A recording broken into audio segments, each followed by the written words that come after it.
Bom dia, boa tarde, boa noite, pessoal. Estamos aqui em mais um episódio do AI Experience Brasil, em parceria com a Monk. E aqui a gente tem conversado com muitos criadores de conteúdo, empresários, fundadores de empresas de AI, como você tem acompanhado com a gente.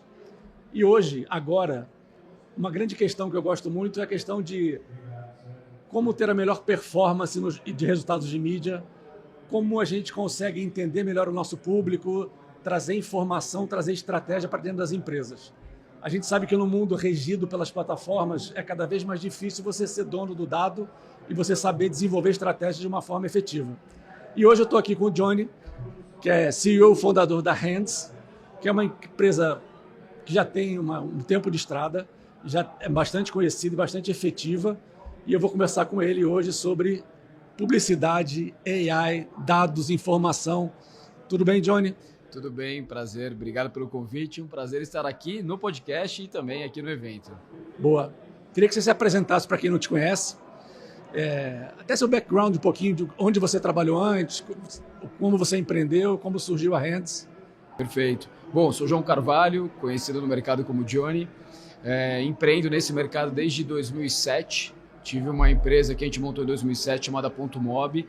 Ponto Mob eu acho que foi a primeira empresa no Brasil a desenvolver plataformas mobile. Na época, pra você ter uma noção, não existia o iPhone, tá?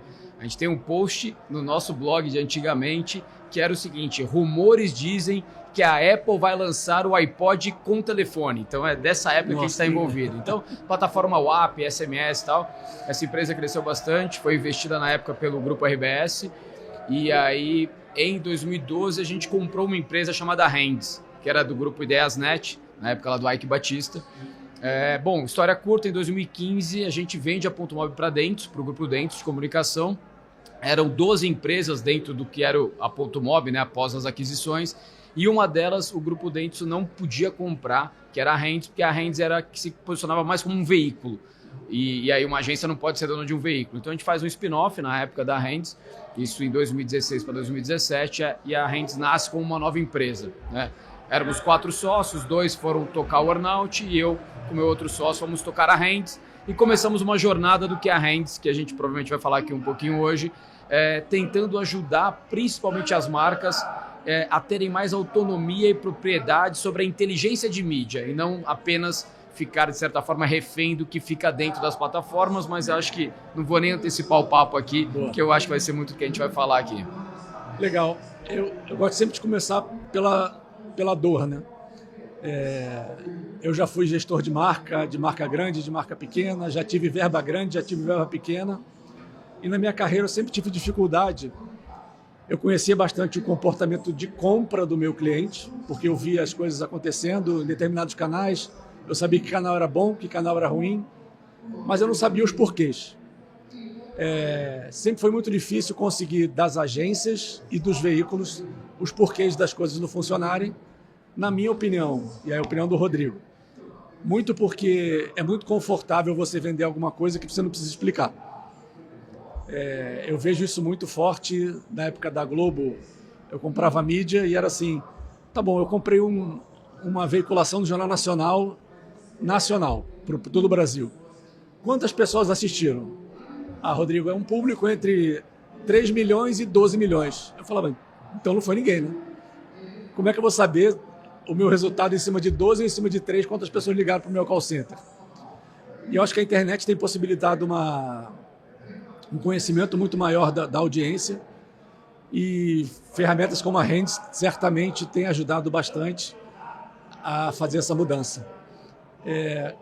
Conta um pouquinho como funciona a ferramenta para a gente desenvolver a partir daqui, por favor. Perfeito. Eu acho que acontece hoje em dia com as plataformas, se for pensar no mundo da mídia digital, 80% da verba acontece em 2 grandes empresas, grandes plataformas, que é o Google e a Meta. E eles pautam, obviamente, tem muito conhecimento, muito dado, mas tem 2 questões. Primeiro, o dado não é compartilhado, né? Você não sabe exatamente o que está acontecendo.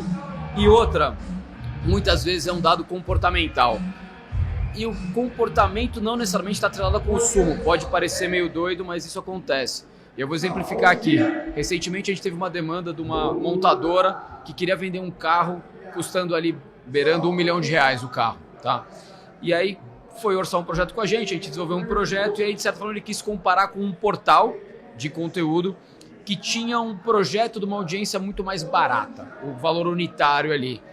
E dizendo, não, ali eu consigo impactar 5 milhões de pessoas por um valor equivalente ao que vocês estão propondo uma estratégia de falar com, na época, sei lá, 500 mil pessoas.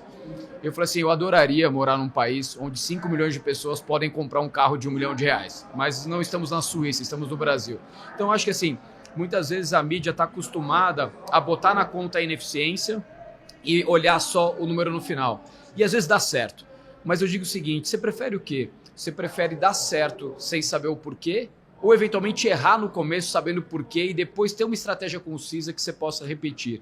Então acho que a maior dor hoje, que às vezes não está evidente, porque às vezes está dando certo, mas o dar certo agora não quer dizer que vai continuar dando certo. É que as empresas às vezes não conseguem saber exatamente quem é a sua audiência, quem é o seu comprador, quais são os dados. O que a gente se propõe a fazer é entrar como um layer, uma camada antes, que ajude as empresas com inteligência, seja artificial ou não, porque também fica essa euforia por inteligência artificial, mas acho que dados organizados, catalogados, trazendo dados que a gente já tem, dados externos, dizer o seguinte, esse aqui é o seu cliente e é assim que ele existe no mundo digital, é aqui que ele existe numa plataforma Google, é assim que ele existe numa plataforma Meta, é assim que ele existe no TikTok, e dá essa liberdade de você não ter a performance atrelada ao canal, não ter a audiência atrelada ao canal, você ter isso antes e usar o canal como canal. Legal. Você tem algum case para contar? Legal, de alguma... Não precisa citar a marca, obviamente, mas tem alguma coisa que aconteceu? Tenho vários. Eu acho que assim, a Rends, historicamente, a gente trabalha muito com dados de geolocalização. Então a gente tem muitos casos construídos no varejo, e mais recentemente a gente começou a tratar outros dados também. Mas pegando hoje varejo, imagina um varejo supermercadista, tá? Você tem lá o cliente A e o cliente B. Você consegue hoje tranquilamente pegar por dados de geolocalização, e se quiser a gente pode aprofundar depois como que esses dados são coletados, seja por questões técnicas ou de privacidade e tal, enfim. Mas você consegue hoje com plataformas entender o público que vai na supermercado A, vai no B, vai nos dois e como é que funciona. Nos Estados Unidos teve lá muito debate sobre os swing states, né, onde a eleição é ganha pelos estados onde não está definido. Quem é democrática, quem é republicano. Você gastar dinheiro tentando fazer um que é muito para um lado, você não vai. Onde você ganha o jogo? No swing states, que são as pessoas que estão mais suscetíveis a ser indecisas. Então pense essa lógica no varejo. Você tem o varejo A e o varejo B. Quem só vai no varejo A? Ele não vai no B. Quem só vai no B e não vai no A. E tem quem está no meio do caminho, que às vezes vai pela conveniência, ele vai um pouquinho para cada lado. É muito mais efetivo você direcionar uma campanha para pegar quem está no meio do caminho e tentar puxar mais para o seu lado, né? Então esse é um ponto que a gente faz muito. E outra coisa, não, mas eu quero trazer o meu concorrente. Também dá, mas você tem que separar em duas campanhas. Porque se você quiser ter um custo médio de aquisição, não faz sentido. É muito mais efetivo e barato você trazer quem está no meio do caminho do que você pegar quem é fã da marca e trazer para cá. Então isso no varejo a gente faz bastante, sem citar marcas, mas subentenda aqui os maiores supermercados, né, varejos supermercadistas do Brasil, a gente já fez projetos do tipo. Boa. E como é que é, assim, dentro da dinâmica do mercado, você tem os clientes, que são as marcas, você tem as agências, que são quem faz a gestão estratégica da verba e ajuda a distribuição nos veículos, cria comunicação e gera o resultado de certa forma. E você tem as plataformas e os veículos de comunicação. O posicionamento da Rends, você pode ajudar toda a cadeia, né?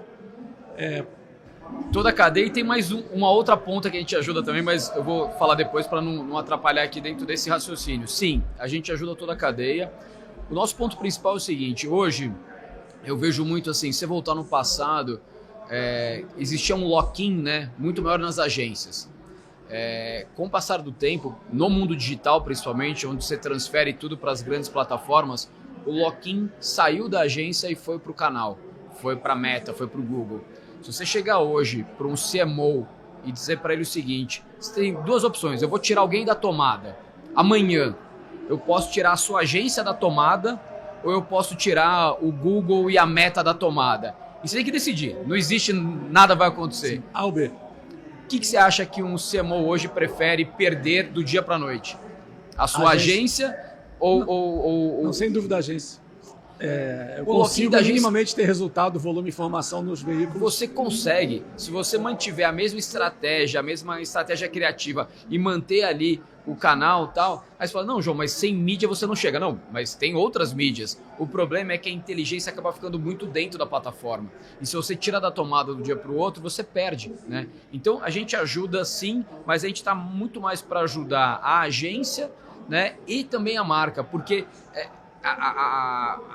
o conhecimento está no veículo, ele é muito mais perigoso, porque uma agência, por exemplo, tem um comprometimento de não atender seu concorrente, pelo menos naquele momento. Quando você vai para as Big Techs, estão com todos os seus concorrentes. A informação é toda, né? É fácil, você entra no Instagram hoje e procura um carro. Uhum. Eu digo assim, meu pai queria trocar o carro da minha mãe e queria dar um carro elétrico. E ele perguntou para mim, quais são as opções? Eu falei, pai, entra no Instagram e digita carro elétrico ou digita BYD. Eu tenho certeza que em uma semana o Instagram vai te apresentar todas as alternativas, porque todos são anunciantes. Então, não existe hoje você imaginar que uma marca entra num canal como esses que a gente comentou e que você vai ter uma estratégia exclusiva sua. Você, na verdade, pegou carona numa estratégia pré-concebida para quem vai comprar aquilo. Tem outras questões envolvidas, mas eu acho que aqui já dá um belo overview de aonde está a nossa proposta de valor e quem a gente pretende ajudar. Você falou de um quarto elemento aí que você ia falar depois. Isso. A gente ajuda muito empresas que podem se tornar veículos de mídia. Eu acho que está muito agora o boom de retail media, né, o varejista se posicionando, mas não é apenas varejista. A Rands já há alguns anos, e aí quando eu falo alguns, são alguns bons anos, a gente participou da construção do Claro Ads, do Team Ads, da Oi Ads, LG Ads, Positivo Ads, Cielo Ads, agora estamos fazendo VR Ads, que é Vale Refeição. Ou seja, todas as empresas hoje que possuem clientes, usuários ou clientes, seja lá como a gente for chamar, possuam dados que sejam relevantes sobre essa audiência e tenham a capacidade de ativar, podem se tornar um canal de mídia. E muitas vezes um canal que pode ser mais efetivo do que sair para canal genérico. Então a Rands tem uma área onde a gente ajuda essas empresas, seja com metodologia, seja com tecnologia para realmente transformar, seja fazendo a comercialização, que a gente também pode ajudar na comercialização. Você já pensou numa marca Ads? Bradesco Ads, Itaú Ads, Nu Ads? Vocês já pensaram nisso? Sim, sim, completamente. Eu acho que assim, no final das contas... Porque ele é 100% cliente que você vai se relacionar. Exato, porque o que eu acho, assim, acho que o maior desafio hoje, aí quando você vai para esse outro lado da mesa, né, para uma empresa qualquer, é você conseguir entender que quanto mais você ofertar de benefício e de valor para o seu cliente, maior a possibilidade de ele estar com você. E se você consegue também compor a sua receita em cima daquele usuário com outras ofertas, você pode segurar a sua necessidade de subir preço. Então, pensa lá um posto de gasolina, sei lá, qualquer tipo de cliente. Um posto de gasolina, ele tem uma frequência muito grande de clientes que têm carro e que vão lá para abastecer. Ele precisa ganhar mais dinheiro. Ele pode começar a cobrar mais pela gasolina, porque assim, você não vai comprar mais gasolina porque o posto quer. Você tem ali uma demanda estabelecida. Então assim, não estou falando de trazer mais cliente, mas imagina um posto de gasolina que precisa ganhar mais dentro dos mesmos clientes, que é um indicador que qualquer empresa tem. Você vai fazer o seu cliente, né, comprar mais gasolina? Não, ele vai comprar o que ele precisa. Você vai aumentar o preço da gasolina? É um caminho, mas você vai provavelmente ou perder mercado ou ser ineficiente para o seu cliente. Você pode começar a vender outros produtos, mas é um desafio. Você pode perder foco, você vai entrar numa lógica diferente. Ou você pode entender que aquele seu cliente vai comprar pneu, aquele seu cliente vai comprar um monte de outros produtos relacionados, manutenção e tal, e que você pode oferecer isso para os seus clientes como um benefício e fazer uma monetização de ads. Quantas empresas que vendem produtos relacionados a carro não gostariam de acessar a base de clientes de uma Ipiranga, de uma Esso, de qualquer outra grande rede de posto de gasolina? Esso denunciou idade, viu? Esso denunciou. É verdade, é verdade. Mas enfim, é um pouco para falar isso. Então assim, a gente acabou de entrar agora no projeto com a VR, Vale Refeição. É uma categoria que tem os seus desafios, que tem toda uma questão regulatória que está acontecendo agora, né, do PAT e tal. Então, assim, são empresas que precisam continuar crescendo, querem oferecer mais benefícios para os clientes e estão em busca de novas formas de monetização. E eles têm lá dois tipos de target super interessante. De um lado tem o RH das empresas. Quantas empresas não gostariam de oferecer produtos e serviços para RH de empresa? E a VR já está lá dentro, ela conhece, ela tem um relacionamento. Ah, mas será que a VR vai querer literalmente vender um produto? Vai ser intermediário? Vai ser... Não, mas talvez ela possa apresentar esse produto como uma mídia. E do outro lado, tem uma base de milhões de pessoas que tem um cartão, que tem dinheiro para comer, para comprar o seu mercado, para comprar combustível. Será que também não tem várias empresas que gostariam de se comunicar com essa base, que já é segmentada, tem potencial de consumo e tal? Então esse é um pouquinho o outro pilar que a Rands atua. Legal. Estamos num evento gigantesco de AI. E você é um cara que tem uma jornada grande, legal e conectada em dados e performance, vamos dizer assim. Como é que a AI chegou na tua vida? Imagino que antes da generativa, mas como chegou? E quais os reflexos que ela está trazendo hoje para benefício da Rands e do teu trabalho?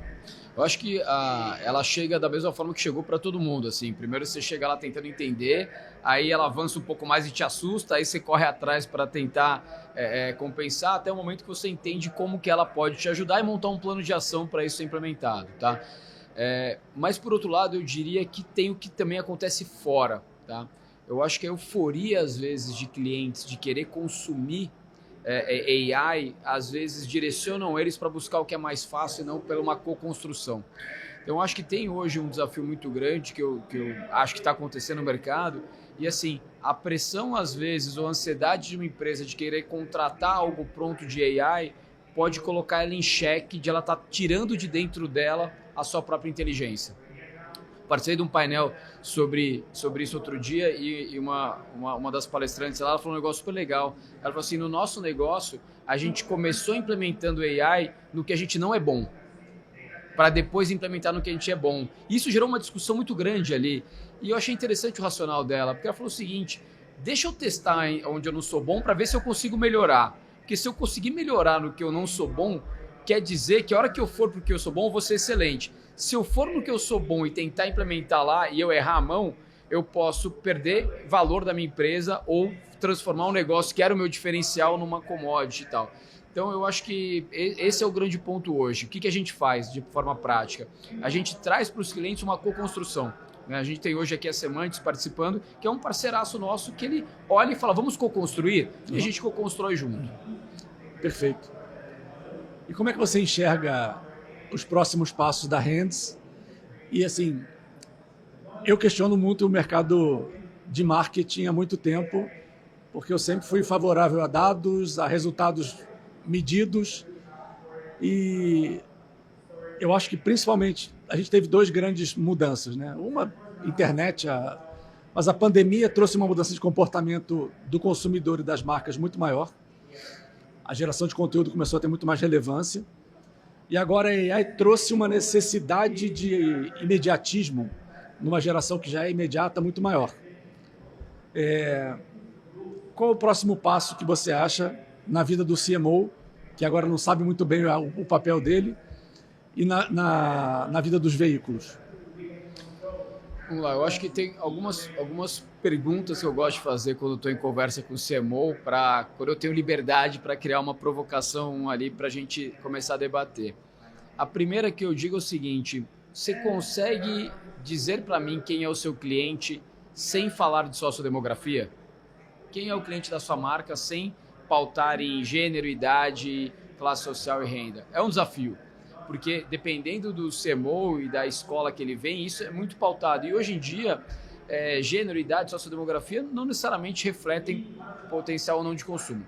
Por outro lado, quando você vai para interesses puros de busca, também é um desafio. Eu tenho 2 perfis no Instagram. Um pessoal, que é mais para minha família e tal, e outro profissional, longe de ser um creator, influencer, mas eu separo as coisas para poder deixar um aberto e falar sobre trabalho e tal. E é surreal, porque assim, anunciantes, o mesmo anunciante ou a mesma categoria fala comigo diferente. O que é oferecido para mim da mesma categoria vem diferente em 2 perfis da minha conta do Instagram de anúncio, mas é a mesma pessoa. O João tem interesse em comprar o mesmo tipo de carro, a mesma categoria de carro, ele vai ter as mesmas viagens e tal, só que como o algoritmo vê o meu comportamento de navegação e de consumo, ele direciona produtos diferentes. Ou seja, também não é simples. Então, eu acho que hoje o principal ponto do CMO é conseguir entender para a sua categoria de produto o que é melhor. É você, como você equilibra a sua demografia, interesse, comportamento e tal. Eu acho que esse é um grande ponto. E o segundo é ele conseguir realmente entender o quanto que ele precisa ou não deixar essa inteligência dentro ou fora do seu negócio, né? Dependendo da categoria de produto, é mais importante você conhecer canal, conhecer a marca, conhecer o consumidor. Então, acho que esses são os dois principais pontos que eu acho que estão interferindo dentro do nosso mercado. E para o veículo? Cara, o veículo, eu acho que hoje ele tem um desafio que é o seguinte: qualquer veículo hoje concorre com as grandes plataformas, com as Big Techs. E aí você precisa entender que é uma briga injusta quando você vai por um caminho que é o seguinte: o business de ads ele é um business de escala.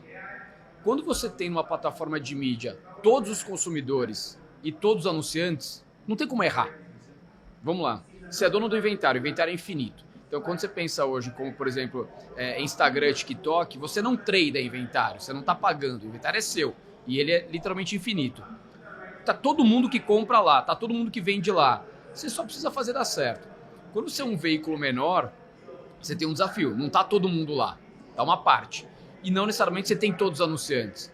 Então, assim, quando a gente ajuda um anunciante, eu falo, vamos pensar uma categoria. Pense que você é um veículo e você tem lá 1 milhão em audiência. Aí vamos pegar a categoria automóveis.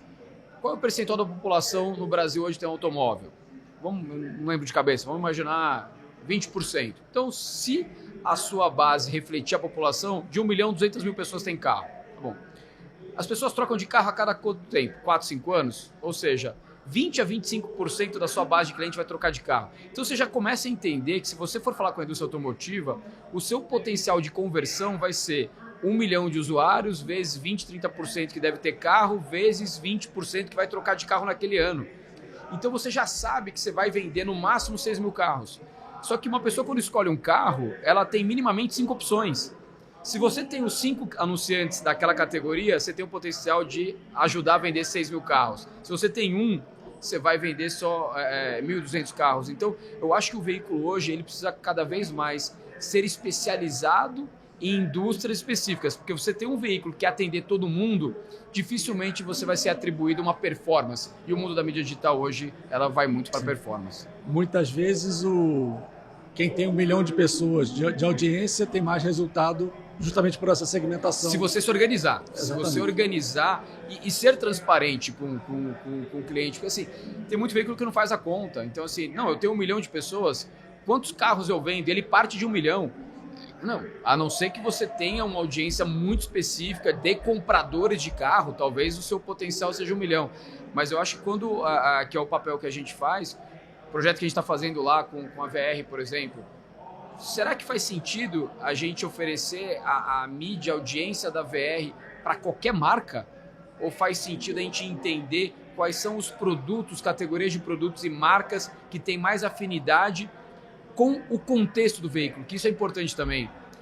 Talvez a pessoa que está lá nessa audiência, ela pode ser comprador de um produto, mas ela vai se sentir muito mais influenciada a comprar um produto num contexto de um outro veículo do que no seu. Porque o seu veículo não tem autoridade, não é referência para comunicar aquele tipo de produto. Então eu acho que esse é um ponto importante também para os veículos. Eu estava fazendo um painel também esse ano.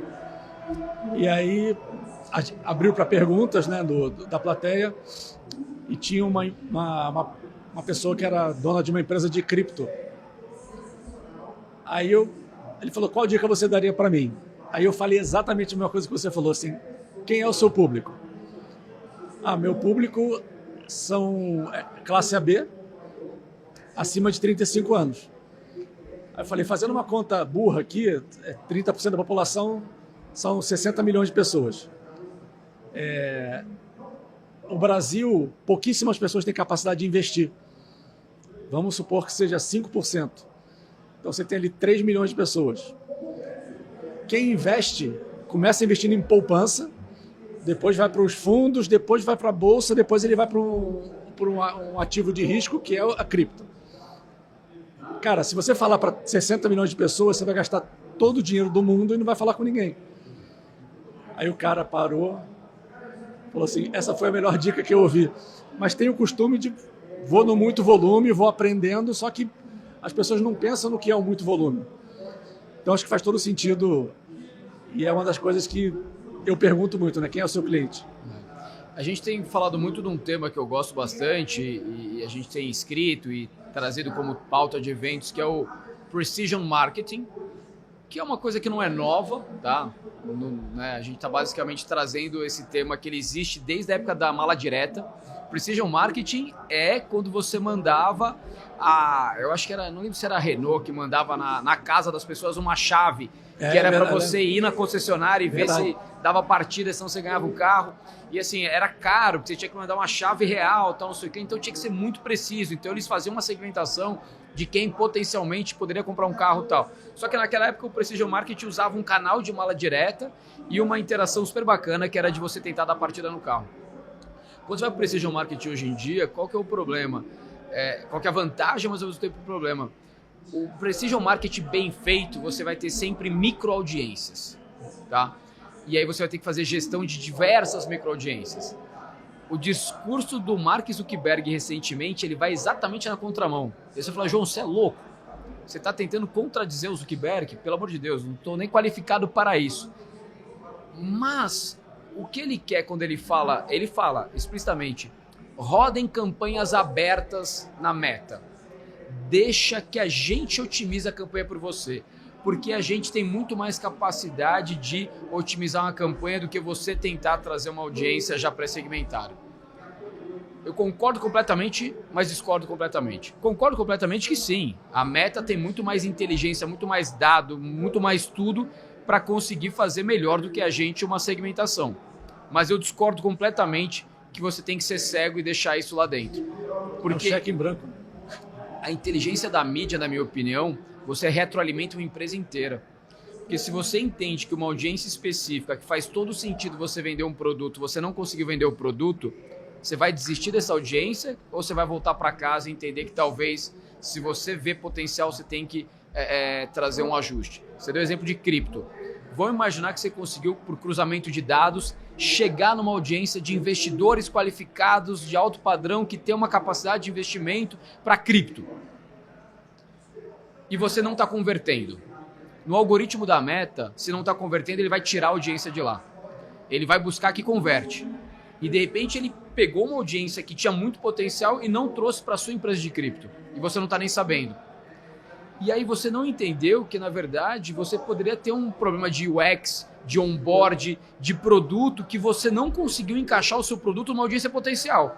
E aí o seu concorrente que deu certo, ele pegou a principal e melhor audiência e você foi para uma audiência talvez menos qualificada, com menos poder de investimento, porque pelo algoritmo não estava convertendo. Ele falou, porra, o seu produto não está qualificado o suficiente para você trazer um investidor que bota R$1 milhão. Estou chutando aqui em cripto, eu vou te mandar para o cara que investe 5 mil.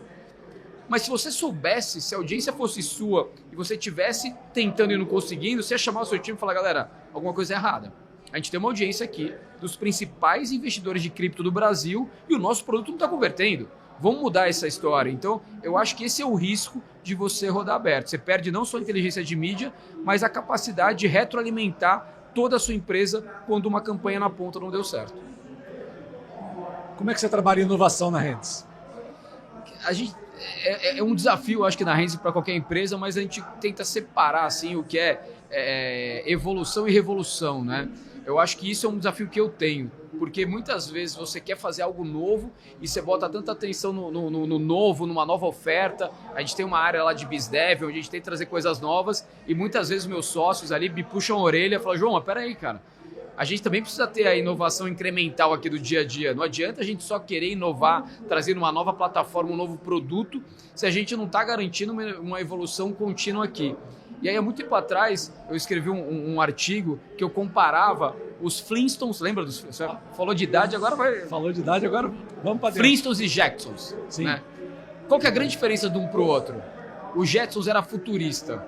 Eram coisas altamente sofisticadas e tecnologia e inovação que não existiam na época, a gente está vivendo hoje em dia. Os Flintstones era zero tecnológico, mas era aplicável já naquele momento. Dia a dia. Ele pegava o dinossauro lá, punha uma corda nele e usava o dinossauro de guindaste. Ele pegava um carro que não tinha motor e saía andando tal. Ou seja, era rudimentar, literalmente, no caso, mas prático. Os Jetsons a gente só vai ver agora. E eu brincava que na Hands a gente tinha que ter os dois. A gente tinha que ter a inovação dos Flintstones, que era a inovação que talvez não fosse para você dar palestra, não fosse alguma coisa que você fosse subir no palco para contar, mas que poderia ser efetivo no curto prazo. E você tem que ter a inovação Jetsons, que é aquela que você fala, nossa, isso vai mudar o mercado, vai mudar a Hands e tal. E manter sempre os dois equilibrados. Boa. Estamos caminhando para o final aqui. Ficou alguma coisa na mesa que eu não perguntei? Acho que não. Acho que não. Boa. Percorreu bem, Rodrigo. Boa. Eu sempre faço uma pergunta no final que não tem nada a ver com a Hands, não tem nada a ver com o que a gente está falando aqui. A gente se conheceu hoje aqui, né? Que dica você daria para uma pessoa que você conheceu nesse minuto? Pode ser de vida, pode ser de trabalho, um conselho que você me dá, uma coisa que você aprendeu que é muito importante para você. Cara, eu tive um aprendizado muito legal há uns 4, 5 anos atrás. A gente implementou na Hands o conceito de gestão de OKRs, né? Que é de Objectives and Key Results, onde você traça objetivos que você quer buscar na empresa e quais são os resultados que você espera. Isso vale para a vida, né? Tanto é que a gente fazia essa dinâmica de as pessoas colocarem até para a vida pessoal. Eu quero correr uma maratona. Então eu preciso primeiro correr 5 km, 10 km, preciso me alimentar e tal. E eu acabei direcionando isso na minha vida pessoal e profissional, muito focado nisso. Grandes objetivos, querendo buscar eles a todo custo. E muitas vezes, para você buscar, você acaba tropeçando em algumas outras coisas, você não percebe, você está tão focado e sabe aquela história de nunca desista, nunca desista? Eu aprendi que às vezes você saber pausar alguma coisa não é desistir. E aí, depois de ler o livro lá do John Doerr, dos OKRs, eu criei um conceito lá de OQRs, que é o dos Quick Results, que às vezes você já precisa começar alguma coisa, mas sabendo que se for cair um outro prato, talvez valha a pena você reavaliar. Então, se você quer correr uma maratona, você vai treinar, começa a machucar o joelho, começa a pegar, começa a comprometer. No meu caso, estava comprometendo o tempo com meus filhos, que eu precisava ser tão intenso nos treinos que eu estava distanciando de momentos com meus filhos. Eu falei, talvez não seja o momento agora.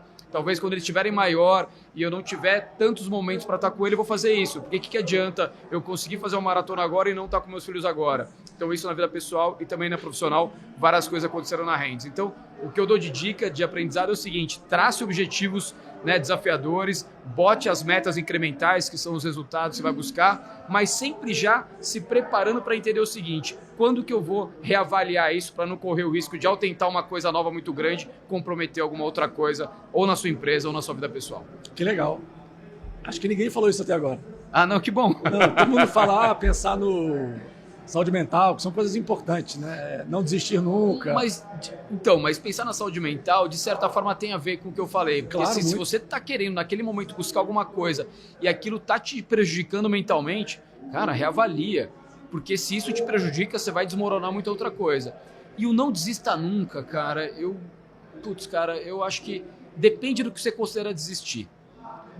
Se desistir é desistir de um sonho macro, não desista. Mas às vezes as pessoas se apegam ao desistir ao tático, aquela ideia, aquele projeto, e você fica tão comprometido em executar aquilo, aquela história de se apaixonar não pelo problema, e sim se apaixonar pela solução. Então, eu acho que eu já caí nessa história, sabe? Não desista, sabe? Entregando a idade de novo, o filme do Bruce Willis, Duro de Matar, aquele cara que chega no final todo rasgado, sangrando. Rambo e tal. Cara, será que esse é o caminho certo? Ou você reavaliar e entender que às vezes muito esforço, se você está botando muito esforço para alguma coisa, talvez a sua estratégia esteja errada, né? Talvez faça sentido você refazer essa estratégia para ter mais resultado. Certamente está faltando equilíbrio, né? Exatamente. Se você está demandando tudo numa coisa só. Exatamente. Ô, Johnny, foi um prazerzão, cara. Obrigado pelo convite. Você Rodrigo. Falando da tua história, a gente deve ser esbarrado alguma vez na vida aí. Com certeza. No Terra, principalmente. Com certeza. E obrigado por aceitar o convite, obrigado por estar aqui com a gente. Obrigado, pessoal, por ter assistido o episódio. Se você chegou até aqui é porque você gostou. E até o próximo episódio aqui do AI Experience Brasil, em parceria com a Monk. Até breve. Valeu, obrigado pela oportunidade. Espero que tenham gostado e que possa ter contribuído aqui com a vida de vocês, seja profissional ou pessoal também. Beleza? Valeu. Obrigado.